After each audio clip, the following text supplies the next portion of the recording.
अल्लामा नफीस अहमद सिद्दीकी। मोहतरम अली साहब लाहौर से पूछते हैं कि एक शख्स ने एक कागज़ पर ये लिख कर कि जैद की बीवी हिंदा को 3 तलाक, जैद से दस्तखत कराए।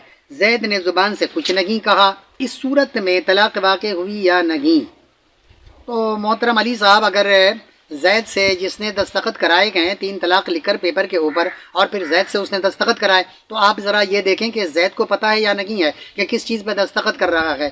अगर जैद को ये पता है कि इसमें लिखा हुआ है कि मेरी बीवी को 3 तलाक, यानी मैं अपनी बीवी को 3 तलाक दे रखा हूँ, इस पर हमें दस्तखत करना है, तो अगर जैद के इल्म में ये बात मौजूद है तो चाहे वो ज़ुबान से कुछ कहे या ना कहे, लेकिन पेपर में जो बात लिखी हुई है उसके बारे में उसे इल्म है और उसके इल्म होने के बाद उसने उसके ऊपर दस्तखत किया है, तो फिर उसकी बीवी को 3 तलाक वाक़ई हो जाएगी। लेकिन जैद को पता नहीं है, जैद अनपढ़ है, जाहिल है। अगर किसी ने उसके पेपर के ऊपर लिखा कि जैद की बीवी को 3 तलाक़ें, उसका नाम लिख दिया बीवी का और जैद की तरफ से उससे दस्तखत ले रहा है, लेकिन जैद कहता है कि हमें इसके बारे में कोई इल्म नहीं है, या कोई और बहाना करके उसने दस्तखत लिया है, या कहा है कि बस ठीक है तुम इस पर दस्तखत कर दो, कोई मसला नहीं है, बस मजाक से कोई काम हम कर रहे हैं, जैद को कुछ इस बारे में इल्म ही नहीं है, तो अब ऐसी सूरत में उसकी बीवी को तलाक वाक़ नहीं होगी, क्योंकि जैद के इल्म के बग़ैर जब उससे दस्तखत लिया जा रहा है तो ऐसी सूरत में उसकी बीवी को तलाक वाक़ नहीं होगी। हाँ, ऐसा करने वाला ज़रूर धोखेबाज है, गुनाहगार होगा।